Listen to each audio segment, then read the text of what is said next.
네, 시작할게요.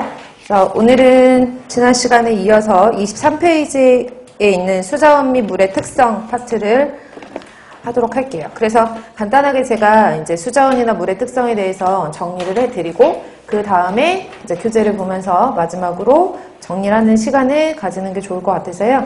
그래서 정리로 먼저 칠판에 판서를 하면서 정리를 먼저 할게요.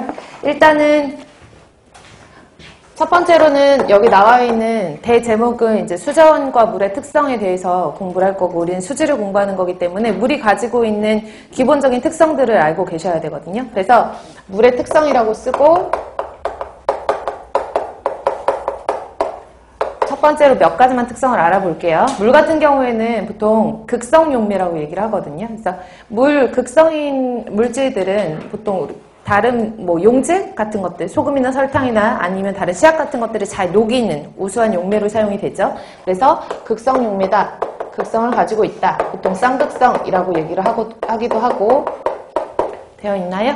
근데 물 같은 경우와 이제 극성이 있는 물과 비극성의 물질, 대표적으로 기름 같은 것들은 잘 섞이지 않죠. 그래서 극성이다, 그 다음에 비극성 물질과는 잘 섞이지 않는다라고 하는 것도 알아두시고, 그래서 약품 같은 것들 이 극성이 있다라는 것 자체가 나중에 수처리를 할 때 응집제라든지 이런 것들이 잘 녹일 수 있고, 아니면은 수처리를 할 때 씨앗 같은 것들을 잘 녹일 수 있는 용매로 사용할 수 있다라는 의미에서 중요한 특성을 가지고 있는 거예요.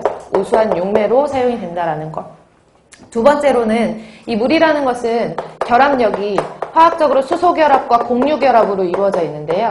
수소결합과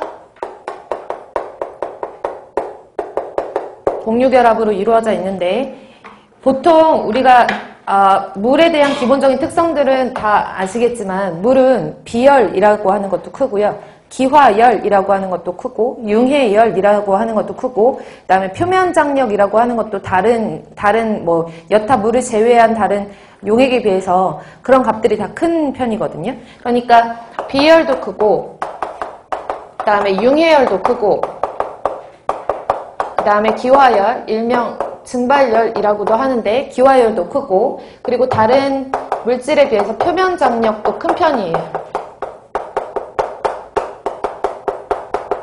다른 물질에 비해서 비열도 크고, 융해열도 크고, 기화열도 크고, 이런 편들을 가지고 있는데, 우리가 보통 이런 비열도 크고, 융해열도 크고, 기화열, 표면장력 이런 것들이 공통적으로 이제 다른 물질과는 비교를 했을 때 얘네만 갖고 있는 고유한 특징이잖아요. 물만 가지고 있는 특징.